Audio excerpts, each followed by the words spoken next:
Because if you don't see a path out of this, you just see a path towards doing what the other people in your environment are doing. And that's how all human beings react. If you're in a bad environment with a bad group of human beings, the chances of you going down that same path are extraordinary. Learn behavior. Yes. And from someone like you, they can see this is not a given. There's a way to do this. There's a way to get out of this. And there's a guy who's already gone the wrong way who could say, you know what, I figured it out, and I'm going to help you. And the difference between someone like you saying it versus some uninspired counselor is massive. It's massive. And it speaks to you and your character that you want to do this, that you've dedicated yourself to doing this. That's where real change comes from. That's where real help comes from. Real help comes from someone, as you said, who's qualified to do it.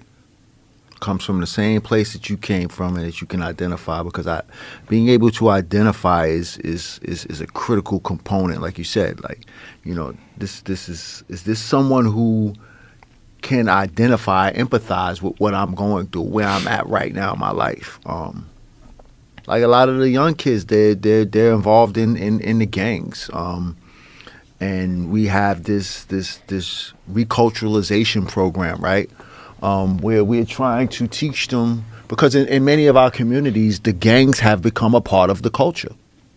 Like you have parents who are gang members, you got the kids who are in communities, and it's just saturated with gang culture, language, dress, music, food, everything else.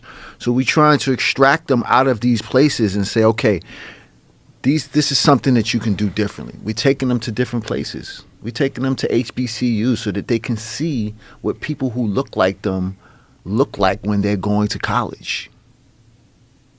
This can be you. This is some of the... Take them into classrooms to meet with the professors.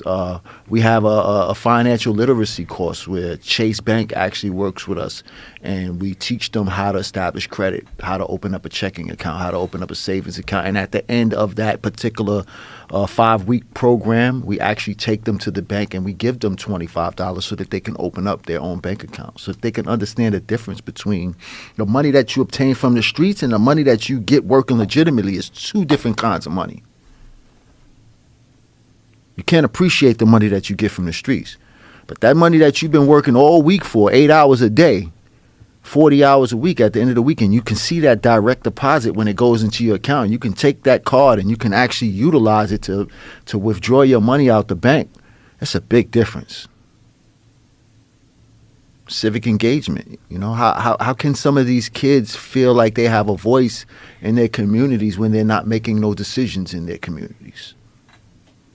We go into the rallies. We take them to the rallies out of Albany. Yesterday, they went to a rally. Last week, we went to a rally about treatment, not jails. How to set up what they call diversion courts for people who have substance abuse problems. Instead of sending them to prison, they need treatment. And the money that they save is clear. It's clear. When you do the math, the money that you save, it costs almost up to $70,000 to incarcerate one person. But then there's the issue of privatized prisons. Which is insane. That's disturbing. It's so disturbing. They're using human beings as batteries to generate money. That's what it's like. Yeah, we're trying to take the charge out of their battery. We're trying to pull the plug out of the wall because, you know, these aren't controversial statistics, and I'm not going to start spewing them, but we incarcerate at a rate that is dwarfs any other Western country, any other civilized, anywhere in the world, really. Anywhere in the world. So in any event, I was doing a relative comparison. So how do we put those privatized prisons out of business? We have to start, on the ground, and for it's almost like a rallying cry to myself, because we get a lot of.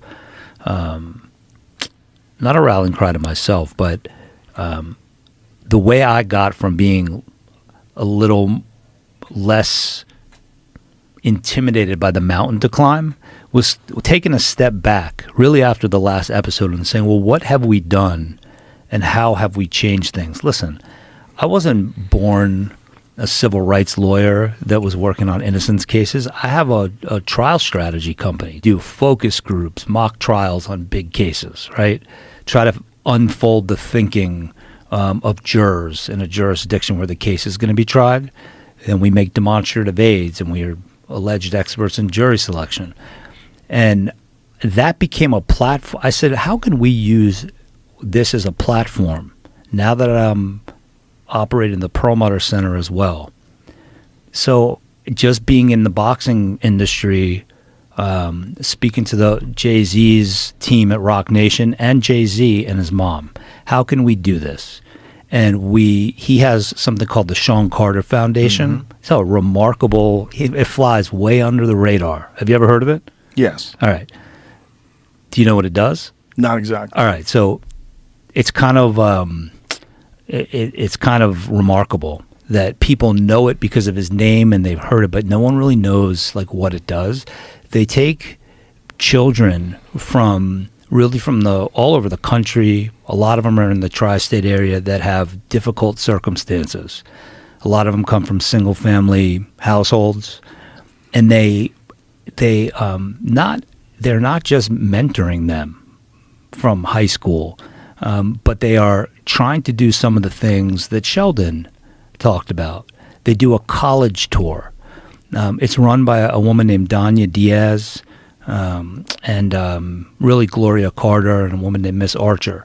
And I saw what they were doing. And I said, if we took these kids and created a fellowship program where we pay their last year of college, and 5 of them do it every summer and work on wrongful conviction cases at my consulting firm at DRC, and also are a resource to my students who are taking an internship for the Perlmutter Center and are working on wrongful conviction cases, and have them start a social media campaign.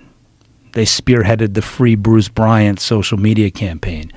And watching this program, these kids, if they're given the opportunity, 3 of them now work for me full-time. One of them is the mail intake coordinator at the Perlmutter Center for Legal Justice. So she is receiving mail from inmates and helping screen which cases we might want to investigate. Her name is Samelia McFarland. There's a old girl that works at my firm doing advertising and publicity. Her name is Jayla Madry. She made a presentation to me the other day. I was fucking blown away.